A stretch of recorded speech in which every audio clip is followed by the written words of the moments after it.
Hello everybody, this is Professor Savini with an impromptu video, and just wanted to say hello. I'm actually visiting family or a relative here in Las Vegas, Nevada. We're having very hot weather, 108, 106 degrees during the day. I've been able to walk early in the morning, even during the major peak of the heat. Um, the lack of humidity, the dry air makes it tolerable. I know it's still hot, but it's nothing like where I live in Washington, D.C., where it's kind of swampy weather in the summer, very muggy and humid. You don't even want to go outside. The breathing quality is bad. Here, it doesn't seem to be that way, at least not for me. I'm not experiencing that. But anyway, I want to welcome you and thank you for registering for the class, signing up. Most of you have signed in, if you will, with the first week's posting, introducing yourselves to one another. And I'm getting to know you that way, at least informally, or shall we say formally. Too bad it can't be more informal. But I'm going to, as I handle this class, have to tell you, if you're not made to feel uncomfortable, you haven't extracted the essence of the class. There's a minority of students, maybe 20%, 30% that kind of fake it. And it's easy to fake these classes, okay? I know there's so many wonderful tools at your disposal to write your own discussion threads, ChatGPT, Microsoft's Copilot. I get it. I'm going to ask you not to do that. The longer your threads are, the less I'm going to like them, okay? I want them short and succinct. I want your thoughts, your words. If English is not your primary language, it's okay. You can maybe use Grammarly to adjust your language, but don't make AI write your answer. Because if you do, you're cheating yourself. You think you're getting by, but you're really not. And you're actually part of the problem at that point, because that's a form of corruption, if you will, of our ethics, right? Fabricating, pretending to be something that we're not.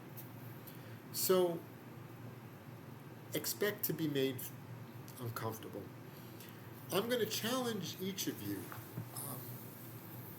I'm not saying that I'm a unique individual by far. Some might call me different. Part of it is I've always challenged myself and questioned myself. At a very young age, I questioned my own competence, confidence, my own religious upbringing. For a time, I didn't believe in any of it. I always had that questioning, inquisitive, critical thinking kind of mindset. So I'm doing unto you what I would do unto myself. Okay, that's it. I mean, I'll do it in a very professional way, but it might be pointed and you might feel insulted. But that is not meant to insult. It's meant to instruct, to stimulate. And if it does hit a nerve, why? When I was the CFO of two of the Smithsonian museums, the Free and Sackler, and the Japanese curator, Ann Yanomura, a beautiful woman, took me on a tour. And when we got to the part of the Sackler Gallery that had a lot of the Indian art, statues of Vishnu, I believe, the multi-armed god or goddess, she saw a look on my face that I must not have liked it. And she probed and she said, "Dominic, I see the look on your face. Why don't you like that statue?" And I explained it to her. I found it to be strange. Not the type of art or, if you will, statuary that I would be used to seeing in a religious setting. And she explained to me, she went on to say, what the art represented to the Indian people, if you will, of the statue, I should say. But more importantly, she said, "Dominic, this is the point of art. Art is supposed to instruct you. If there's something you see in a piece of art that you don't like, ask yourself the question, why? Conversely, if there's something you like, ask yourself that question, why do I like it? But really, with the artwork you don't like, what is the hidden bias? What is the visceral response predicated on?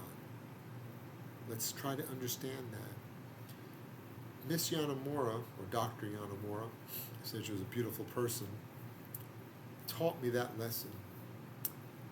A lesson I knew, but a lesson I need to learn, and I still do learn, believe me. I make mistakes. And I'm going to, whether, it doesn't matter to me what color you are, what religion you are, what gender you are, what orientation you are. I accept you, right? My faith tells me to accept you as you are and not to judge you. And that's not the point of my probing you. It is to help you, like a mirror, so you can see yourself before you step out of the house, whether you have your clothes on correctly, if you've shaved, or put on your lipstick or mascara, whatever you ladies do these days, to make sure that you're presentable, in other words, right? The way you want to look. That's my job, to reflect and to challenge. So let's first get that out of the way. Nothing personal. You could challenge me as well, and that's fine. You can ask me, well, Professor, why do you say what you say? I'm not right in all that I say. It's my opinion. It's my understanding of ethics, okay? I do have strong opinions about things, absolutely, because I think a person who doesn't have strong opinions about anything wavers in life.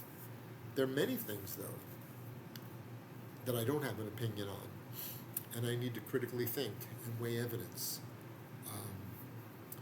So remember something. Behavioral scientists or neuroscientists, neurosurgeons, whoever these folks are, tell us in general we have two brains, right? We have one brain, but there's an upper and lower brain. The lower brain, if you will, is the Neanderthalic brain that is the fight or flight brain. It reacts on visceral impulse. The upper brain is supposed to take that information and kind of filter it out and say, hey, look, you can chill, all right? So the lower brain could be conditioned, probably is conditioned from our experiences.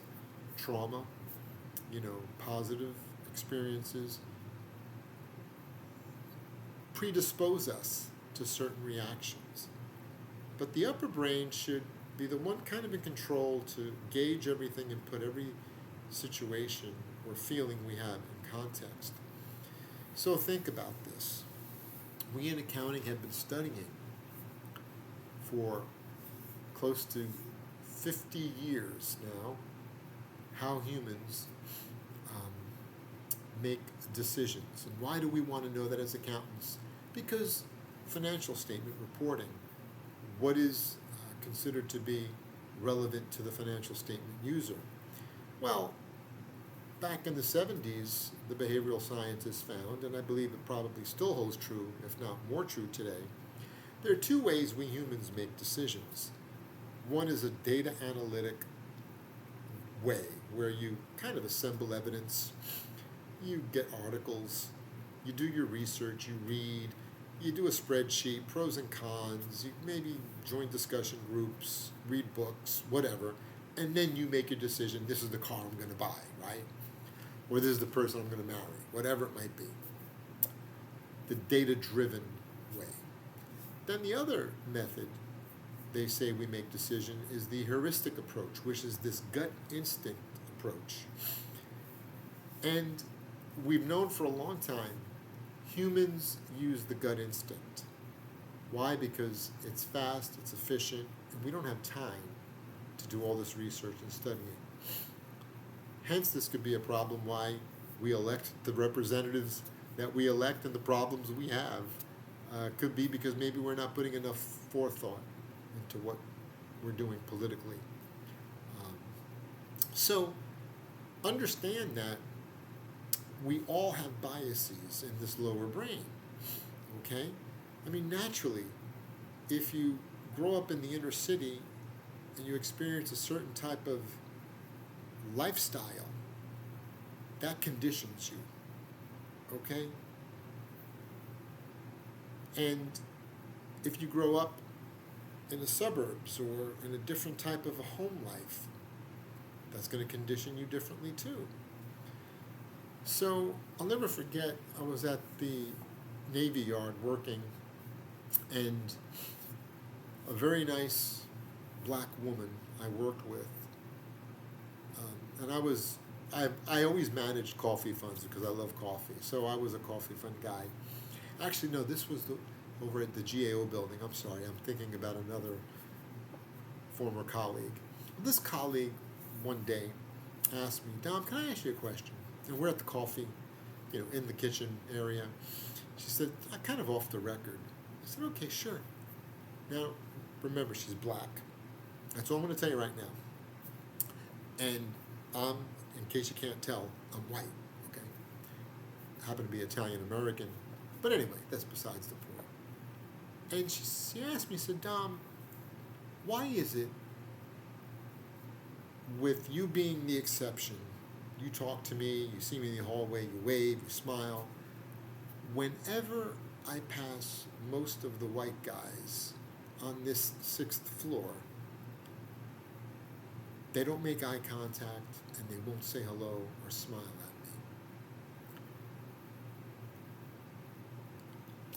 me. And she was inferring, and she kind of asked, are they kind of just prejudiced, or, I don't want to use the R word because I think we throw that word out too much.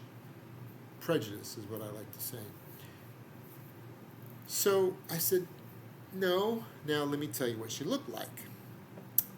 This woman was an impeccable dresser, worked out, beautiful hair, makeup, clothing, the shoes matched, always wore like at least 3-inch heels. I mean, she was extremely attractive. Ladies and gentlemen, I can't go further, okay, than saying that. But as we might say back in the old days, she was so attractive that she would stop a clock, okay? So I said to her, no, listen, I don't think it has anything to do with your skin color or their skin color. I said, all I can tell you is there are 2 reasons. One, I grew up in the city. I said, and I asked her, where did you grow up? She said, well, I grew up in North Carolina, small town. I said, people knew each other? Oh, yeah, they knew each other, always saying good morning, good afternoon, good evening. I said, well, listen, I grew up in the city. Let me tell you something. If you made eye contact with someone in the city, especially an attractive woman like yourself, you get yourself in big trouble, because a boyfriend, a husband, might think you were trying to move in and maybe harass.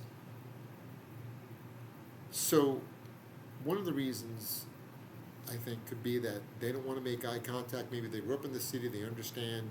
You just don't look at people in the eyes because it's almost like, hey, you want to start something with me kind of thing. And the second reason I gave her, which I told her was I thought the most reasonable one, or more prevalent, was I said, listen, you're a very attractive woman. They often say that men think about a certain topic every 7 seconds, but we kid and say we know they're lying about the 6, or at least about 6 of those 7 seconds.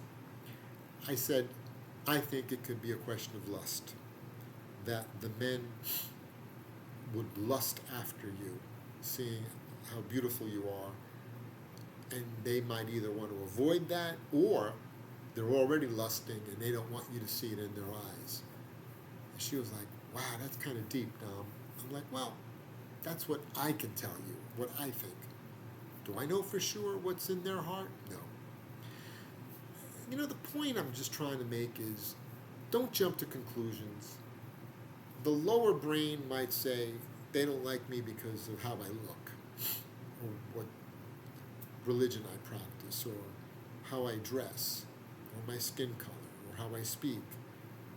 that might not be it, folks. Don't always assume the worst. Let the upper brain moderate and say, well, there could be other factors at play here. Now, granted, if a person shows themselves to have a pattern of intolerance or abuse naturally, then you can say, hey, this person is definitely, behaving in a manner which is, seems to be inappropriate or is inappropriate, right? So, again, I'm going to challenge you. I challenge, for example, in general, I challenge religious people based on their beliefs because are you really religious? Do you really mean what the word says in your religion? Or are you just trying to play it safe, just in case there is a God? You want to make sure you got your, like your down payment in, right? So I challenge those of you who are religious, or who I sense are religious. And I also challenge those of you who claim to be social justice warriors. Well, really? Are you? Is the justice just for a certain group of people, maybe? Is that why you're in it? Or would your meting out that justice differ depending upon the people involved? Are you really interested in justice for society, or is it just for a certain group? I bring this out because I got to prepare you. It's not going to be as bad as, some of you may think, but it will challenge. And if it doesn't challenge you, then maybe you're not digging deep enough. Maybe I'm not pushing enough. And again, this is, I think, my 4th cycle. I've received pretty good reviews from the students, I have to say. It's because I treat everyone with respect. I really do. And I believe life's a journey, that we uncover who we are. And for some of us, we might take a lot of detours and twists and turns before we kind of get it right. That's okay. That's okay. As long as we strive to try to get it right. For some of us, it's more of a direct shot, and that's fine. That's fine. But you should never think that you're better because you've had a leg up in society than someone else, right? Or you should never feel like you can't do something because of your environment. We can change, but it's got to happen here. The upper brain's got to control that lower brain, right? And it takes hard work. So I welcome you. I want you to enjoy this time. There'll be a lot of reading if you're into this, okay? If you're just faking it, I get it. But guess what? If you're faking it, don't expect the grade to be an A. It might not even be a B, okay? I think there was one student I had to fail. I do my hardest to work with you. So make sure you read the syllabus. Make sure you look at all the videos I've got or that I published, right? Get your books. And I really like the Menzel book and the Duska book. To me, those are 2 books you should have in your professional library. Okay? Plant is good at home on your bedside, right? The Duska book is good for class, right? Classwork, theory, okay? All right? So with that being said, I'm just kind of put this together. I'm in sunny Las Vegas visiting a relative, and I had some time, so I thought I'd spend it with you, all right?